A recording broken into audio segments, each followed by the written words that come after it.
Hello, my name's Chris Mody. I'm Director of Clinical Services for Heidelberg Engineering Limited.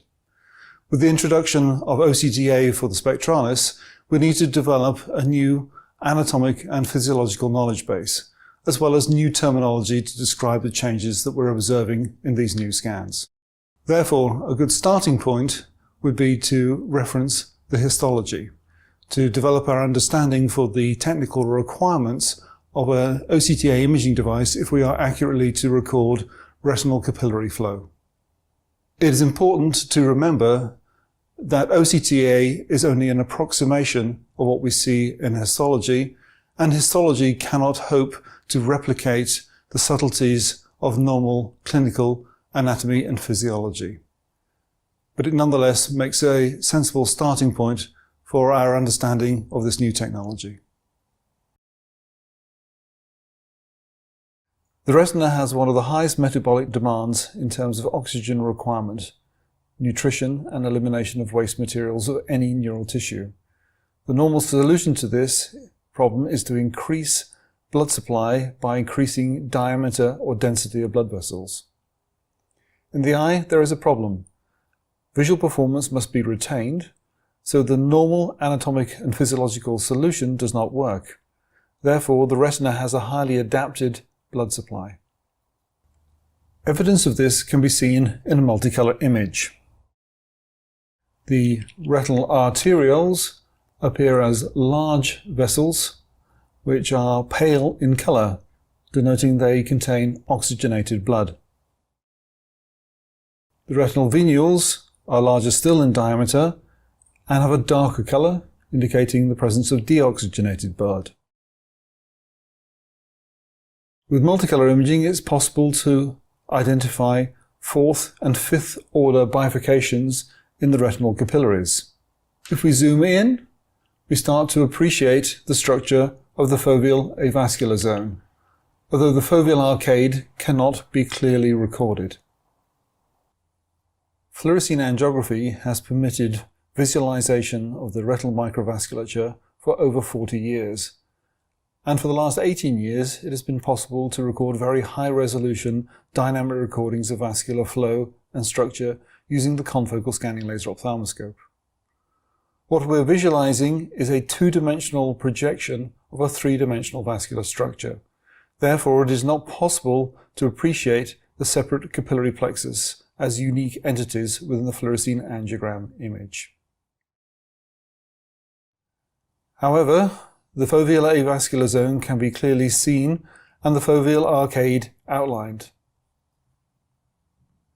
The integrity of the foveal arcade has allowed clinicians to gain an indication of visual performance or potential in a patient and is an important clinical feature to identify during IV fluorescein angiography. The high metabolic demand of the retina means that if blood supply is compromised, even for a short period of time, then damage occurs to the retinal tissues. This can be seen in a retinal arterial occlusion in this slide, where we can see inner retinal edema on the multicolor image, an infarcted macula on the fluorescein image, and increased reflectivity of the inner retina corresponding to inner retinal edema and ischemia on the OCT scan. The same changes can be observed in venous occlusion. Here we have a patient with a hemisphere vein occlusion, and the ischemic retina can clearly be identified in the ultra-wide field fluorescein image. The high magnification fluorescein angiogram again confirms the presence of macular ischemia and interruption to the foveal arcade. The OCT thickness map and OCT B-scan confirm the presence of macular atrophy, which is associated with the capillary non-perfusion. Whilst fluorescein angiography imaging has permitted the visualization of retinal vascular flow, it is OCT that has provided unrivaled images of retinal structure. The vascular structures within the retina can be identified as hyperreflective spots, which are visualized in this high magnification B-scan, and this can be observed as a vascular pattern in an en face reflectance image. but the microvascular structure of the capillaries is exquisitely visualized using OCTA. OCTA allows the visualization of vascular structure and recording of flow without dye injection. The retina has 4 distinct vascular plexus with unique morphology to meet metabolic demands of specific tissues. The perifoveal region is the thickest part of the retina, and the layered structure of the vascular plexus can best be observed in this location. The average size of a retinal capillary is 8 microns in diameter. This includes the lumen or blood vessel wall. The flow within the retinal capillary is approximately 6.4 microns in diameter. Therefore, the resolution of an OCTA imaging system must meet or exceed this minimum specification in order to record vascular flow and vessel patterns. The following images have been taken from a paper that appeared in IOVS in August 2012 by Tan and co-workers. This paper reviewed the histology of the microvasculature of the retina. Donor eyes were perfused and then visualized using confocal scanning laser microscopy. The 4 images show the structure of the microvasculature of the retina, its comparison to the anatomy, and 2 images using histological stains to demonstrate blood vessels and their relationship to the microglia and muller cell architecture.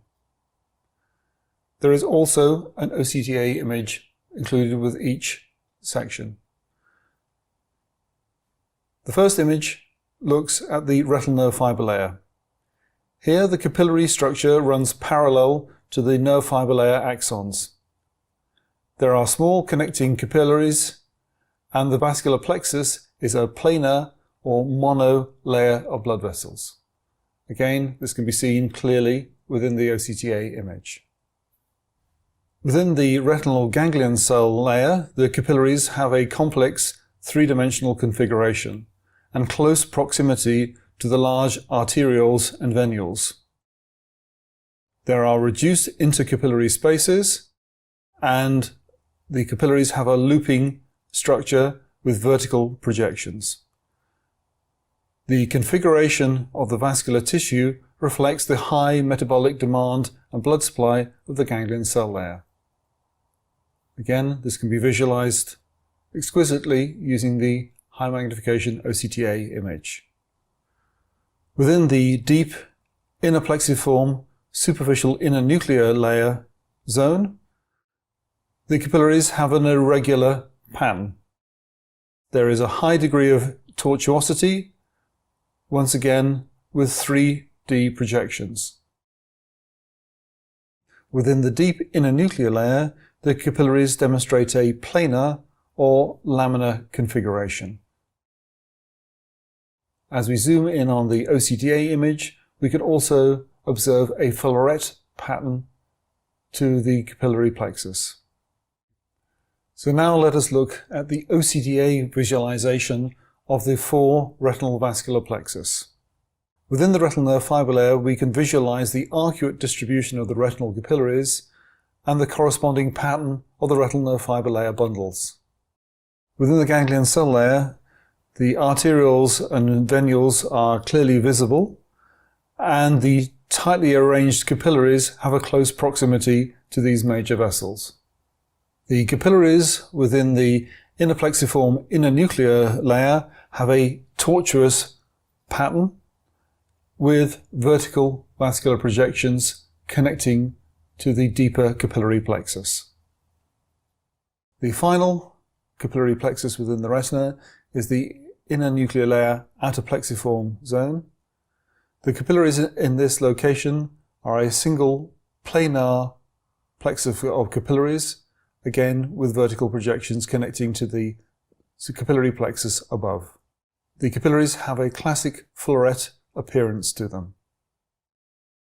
In summary, perifoveal capillaries demonstrate unique morphology according to the retinal layer. The greatest capillary density is in the retinal ganglion cell layer, superficial inner plexiform layer, and in the deep inner plexiform and superficial internuclear layers. This reflects metabolic demand of these tissues. Capillary looping is seen least in the retinal nerve fiber layer and the retinal ganglion cell layer. All the capillaries within the retina have a uniform capillary diameter. The avascular tissues still maintain high oxygen tension within the retina, and the role of the microglia and Muller cells is closely linked to microvascular structure and flow. Understanding retinal vascular structure and flow is the key to understanding retinal pathophysiology. OCTA may be the key, but it must meet the demands of resolving this fine microvascular structure.